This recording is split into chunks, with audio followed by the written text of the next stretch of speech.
Congress ಮುಖಂಡರಾದಂತಹ UB Venkatesh ಅವರು ನಮ್ಮ ಜೊತೆ ದೂರವಾಣಿ ಸಂಪರ್ಕದಲ್ಲಿ. ಸರ್ ನಮಸ್ಕಾರ. ನಮಸ್ಕಾರಮ್ಮ. ದೇವರ ದರ್ಶನಕ್ಕೆ ಹೋದವರಿಗೆ ಹೀಗಾಗತ್ತೆ ಅಂತ ಹೇಳಿ ಬಹುಶಃ ಯಾರು ನಿರೀಕ್ಷೆ ಕೂಡ ಮಾಡಲಿಕ್ಕಿಲ್ಲ. ಆರ್.ವಿ. ದೇವರಾಜ್ ಅವರನ್ನ ಈ ಸಂದರ್ಭದಲ್ಲಿ ಹೇಗೆ ಸ್ಮರಿಸ್ತೀರಿ ಸರ್? ಇದೊಂದು ನಮ್ಮ ಸುದ್ದಿ ನಿಮ್ಮಿಂದ ಕೇಳಿ ನಮ್ಗೆ ಆಘಾತ ಆಗಿದೆ.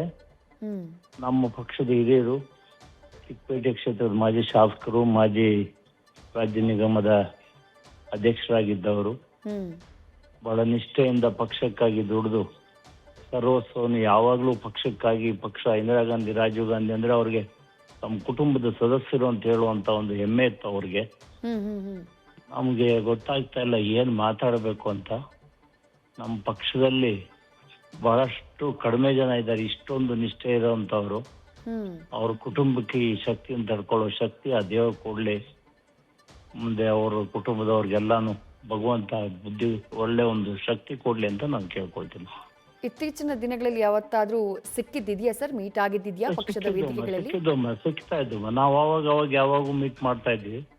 ತಿಂಗಳಿಂದ ಎಲ್ಲ ಮಾತಾಡಿದ್ದು ಪಾಪ.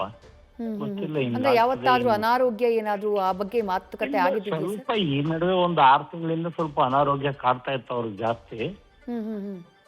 ಬಹಳ ಅನ್ಯಾಯ ನಮ್ಮ. ಇದನ್ನ ತಡ್ಕೊಳ್ಳೋ ಶಕ್ತಿ ಆ ಭಗವಂತ ಅವ್ರ ಕುಟುಂಬದವ್ರು ಕೊಡ್ಲಿ ಅಂತ ನಾನು ಕೇಳ್ಕೊಳ್ತೀನಿ. Right sir. ಸರ್, ಪಕ್ಷದಲ್ಲಿ ನಡೆದು ಬಂದಂತಹ ಹಾದಿ ಬಗ್ಗೆ ಏನಾದ್ರೂ ಮೆಲುಕು ಹಾಕ್ಬಹುದಾ ಅಂತ ಹೇಳಿ? ಯಾಕಂದ್ರೆ ಸಾಕಷ್ಟು ವರ್ಷಗಳಿಂದ ಪಕ್ಷದಲ್ಲಿದ್ದವರು.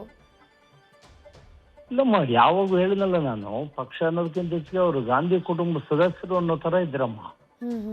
ಅದು ಈಗ ರಾಹುಲ್ ಗಾಂಧಿ ಆಗ್ಬೋದು, ಮೊದಲು ರಾಜೀವ್ ಗಾಂಧಿ ಆಗ್ಬೋದು, ಇಂದಿರಾ ಗಾಂಧಿ ಆಗ್ಬೋದು, ಎಲ್ಲಾ ಕಾಲದಲ್ಲೂ ಪಕ್ಷಕ್ಕೋಸ್ಕರ ಸರ್ವವನ್ನು ಎಲ್ಲಾ ಕಾಲದಲ್ಲೂ ಕೊಟ್ಟು ಬಂದ್ರು. ಕಾರಣಾಂತರಗಳಿಂದ 1 ಸಾರಿ 2 ಸಾರಿ ಗೆಲ್ಲಿಲ್ಲ ಅಷ್ಟೇ. ನಮ್ಮ ಪಕ್ಷಕ್ಕೆ ಇದೊಂದು ಬಹಳ ದೊಡ್ಡ ನಷ್ಟ ಅಂತ ನಾನು ಹೇಳ್ತೇನೆ.